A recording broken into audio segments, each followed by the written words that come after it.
So the next tool that's used to measure pressure is a manometer. And a manometer is used to measure enclosed gases, again, usually in some type of length, millimeters of mercury, inches, whatever it might be. So what a manometer looks like is this. You basically have a U-shaped tube, okay? We get this U-shaped tube where one end is open to the atmosphere, the other is attached to an enclosed gas. So let's say you have a tank, okay, that has some gas in it. All right, that would be attached to your U-shaped tube. This other end is open to the atmosphere, okay? Now, if the pressures are the same pressure, if the pressures are the same, then the levels in the manometer are the same. I have an example of a manometer. This is just a little glass U-shaped tube. Kind of, hopefully you can see a little bit here.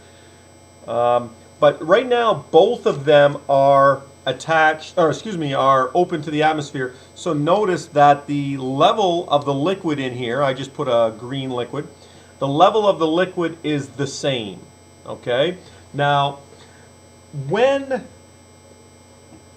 you have different pressures, okay, you see these two? When you have different pressures, your manometer is going to have different levels, okay? So again, when the pressures are the same in tank and atmosphere, then your levels are the same. When they're not, then you have more pressure in one versus the other. Now, the best way to see this, and again, here's why I kind of did this. Here's a little pipette. There's nothing in the pipette but air. Let me see if I can show you here. If I blow a little bit of air, hopefully you can see. If I blow a little bit of air, if I'm putting more pressure, then notice the level changes. And obviously, whichever side there's more pressure, the manometer or the level is going to dip on that side. Hopefully you're able to see that. I can't quite see whether or not you did. But so again, let me just show you this.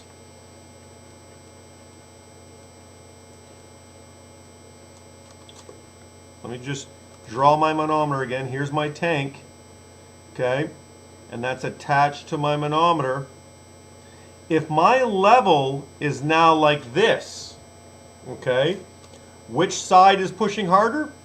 Well, this side is pushing harder. There's more pressure. There's more pressure on the side that's attached to the tank in this case because my levels are lower, okay? Now, how would you determine one versus the other? If I say atmospheric pressure is 760 millimeters of mercury, let's say it's standard pressure, 760, and I say that the difference between these is 10 millimeters, okay? 10 millimeters. Then what would be the pressure in the tank? Well, again, we have to think about it. The tank is pushing harder. How much harder? 10 millimeters harder. So if atmospheric pressure is 760, then the pressure in the tank must be 770 millimeters of mercury because it's pushing harder, all right? People get confused. Make sure when you hear word problems or questions, and I'm going to ask it, I recommend drawing a little picture because often the way that this would be dictated in a word problem would say, if an open-ended manometer is connected to a tank, the level of mercury is 10 millimeters lower on the side to the tank. And a lot of times people say, well, and of course that's what it is by the drawing, right? The level is lower. But because the level is lower, that means we have more pushing, okay? So you wouldn't add, you subtract. Excuse me, in this case you add the 10 because you're pushing harder. All right. Another example again, if I say, and again, listen to the way I phrase this, well, I won't even say a tank. Let's say it's attached to a soccer ball. A manometer is attached to the soccer ball. If atmospheric pressure is determined to be 1.2 atmospheres, what is the pressure in the tank if the level of mercury is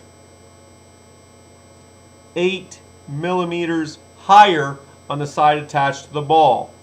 Okay, now that doesn't mean that the pressure is higher. In fact, it's quite the opposite. The pressure in the tank is less.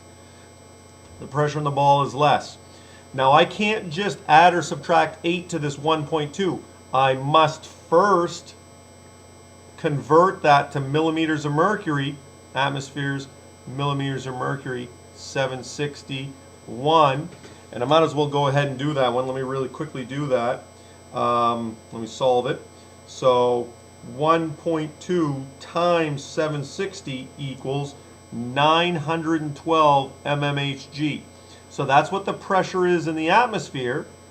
The ball is 8 millimeters less. And I hope we know because we're noticing that. So we would subtract 8 from that and we would get 904 millimeters of mercury for a pressure of the ball. Okay? So that's how we deal with manometers questions, and that's what a manometer looks like. It's a U-shaped tube that has that different different abilities to have different pressures.